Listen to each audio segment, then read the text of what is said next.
प्रयास करा करो।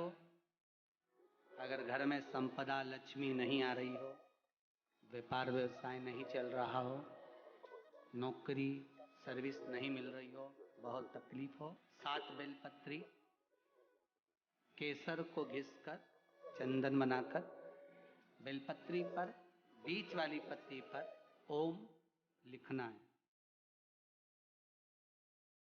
दोनों पत्तियों पर भी एक आद्य शक्ति जगदम्बा के नाम की केसर की बिंदी लगाना है।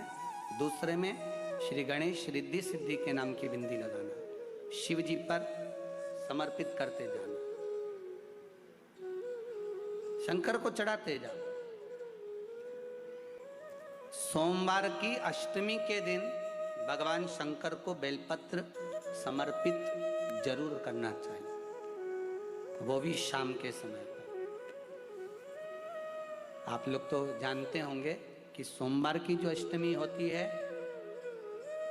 शंकर और पार्वती के मिलन का दिन होता है।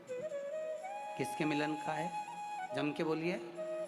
शिव और पार्वती के मिलन का दिन होता है सोमवार की अष्टमी का दिन। साल भर में लगभग 4 या 5 सोमवार की अष्टमी पड़ती है, इससे ज्यादा नहीं पड़ती। शिव और पार्वती के मिलन का दिन होता है सोमवार की अष्टमी। इसमें मां जगत जननी जगदम्बा अपनी 64 योगिनियों को लेकर शंकर भगवान के सामने नृत्य करती है जब सोमवार की अष्टमी पड़ती। शंकर भगवान की कथा कहती है, सोमवार की अष्टमी पड़ने वाले दिन अगर बेलपत्र पर केसर का भाग लगाकर ओम लिखकर केसर का ही तिलक लगाकर मां आद्यशक्ति गणेश जी रिद्धि सिद्धि के नाम से 7 बेलपत्र शिव को समर्पित कर कर लाल वस्त्र में उसको बांधकर, जिसका व्यापार व्यवसाय या नौकरी सर्विस नहीं हो, बहुत कष्ट चल रहा हो, बहुत जिंदगी में दुख चल रहा हो, उसको 2-1 महीना रख कर देखो, बाबा लाइन लगा देगा आपकी संपदा की ओर, आपका हाथ पकड़ देगा। सोमवार की अष्टमी शिव को रिझाने की हो, भगवान शंकर को मनाने की, शिव को प्राप्त करने का एक साधन। जिन लड़का लड़कियों का विवाह नहीं होता, सोमवार के अष्टमी के दिन अशोक सुंदरी वाली जगह, सबको मालूम है ना अशोक सुंदरी की जगह, अशोक सुंदरी वाली जगह पर 7 हल्दी की बिंदी रख दी जाए। लड़का लड़की जिसका विवाह नहीं हुआ उसका हाथ रख दिया जाए और वही हाथ के छापे पीपल के वृक्ष पर 5 लगा दिए जाए। महाराज 3 महीने में उसका विवाह पक्का हो जाता है। सोमवार की अष्टमी का इतना भाव है, सहज नहीं है सोमवार की अष्टमी।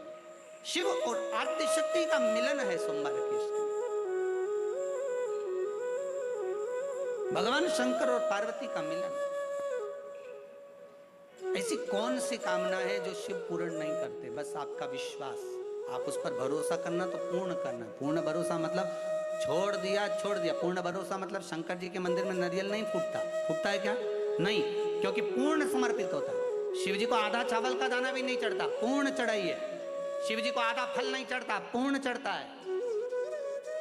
श्रीफल भी चढ़ेगा तो पूर्ण चढ़ेगा। शंकर भगवान के पास में आधे का कोई काम नहीं है, उनको पूर्ण समर्पण चाहिए। आपका पूर्ण समर्पण अगर आप दोगे तो शिव उसको स्वीकार करेगा। शिव जी पे विश्वास कितना करना चाहिए? कई लोग पूछते महाराज जी आप बताओ शंकर भगवान पे विश्वास कैसे करें? तो हमने कहा जैसे पायलट पर करते हो वैसे भगवान शंकर पे करो। जैसे ट्रेन में बैठते हो तो ट्रेन चलाने वाले ड्राइवर पर करते हो, ऐसे शंकर भगवान पर करो। बस में बैठते हो तो बस के ड्राइवर पर करते हो, ऐसा भगवान पर करो। पायलट कैसा हवाई जहाज चला रहा है आपको मालूम है क्या? जम के तो बोलो, जम के बोलो।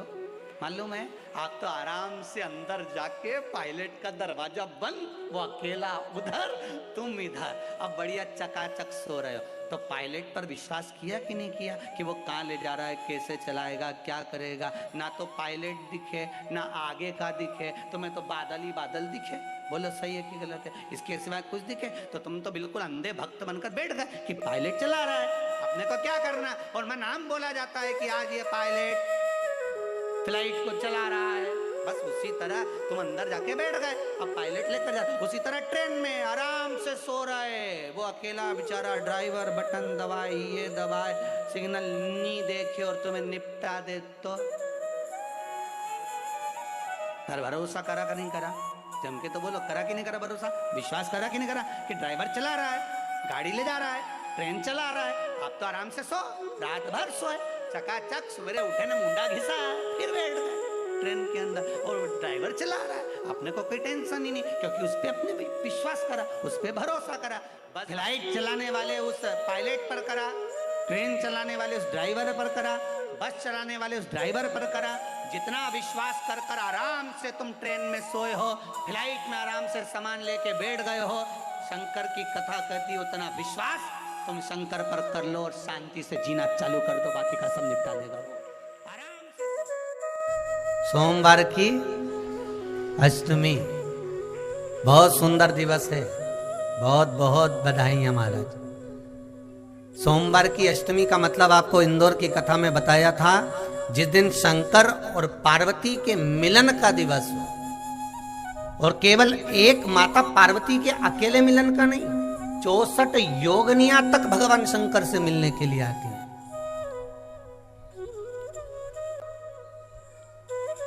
64 योगनियां कहते हैं भगवान के जितने जितने विवाह हुए थे ना, उमा से, सती से, कात्यायनी, कुष्मांडा, चंद्रघंटा, स्कंदा, ये जितने जितने जितने भगवान के विवाह हुए थे, अनेक अनेक उमा आदि जितनी भी भगवान के जो विमंगल विवाह हुए थे, सारी माता पार्वती के जितने अंश हुए हैं, माता पार्वती के जितने स्वरूप हुए हैं, ये सारे स्वरूप सारे अंश माता पार्वती के। ये सोमवार की अष्टमी के दिन भगवान शंकर के मंदिर में आकर शिव जी के सम्मुख में बैठकर उस जलाधारी के नजदीक में, जहां शंकर जी का शिवलिंग होता है, उस जलाधारी के पास में उस दिन केवल पार्वती जी का हस्त कमल नहीं होता, स्वयं मां जगतजननी अपने कामन रूप में 64 योगनियां और शक्तियां सारी की सारी आकर उस जलाधारी के पास में विराजमान हो जाती हैं, और शंकर जी पे जो जल चढ़ता है वो देवियां ग्रहण कर कर शिव को अपना आनंद सुख प्रदान करती हैं। इसलिए कहते सोमवार की अष्टमी का महत्व बड़ा है, बहुत प्रबल।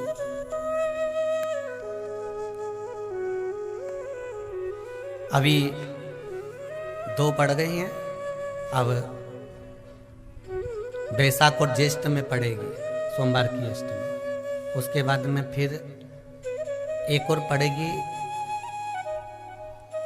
अश्विन के जो नवरात्रे आएंगे, जो शरदीय नवरात्रे आएंगे, उस शरदीय नवरात्रे के समय पर फिर सोमवार की अष्टमी एक पड़ेगी। बाबा की कृपा है, शिव की कृपा से, भगवान शंकर की कृपा से ही सब कुछ आनंद में हो। और हम तो कहेंगे 1 लोटा पानी चढ़ाने से पीछे मत हटना सोमवार की अष्टमी के दिन। शंकर के मंदिर जरूर जाना, बेलपत्र जरूर चढ़ाना, बाबा से विनय जरूर करना, निवेदन करना, बाबा को पूजन करना, घी का दीप लगाना और बाबा से विनय करना, बाबा मेरी ये मनोकामना है, मैं तो आपके चरणों में समर्पित करने के लिए आया, मेरी ये विनती को स्वीकार करें।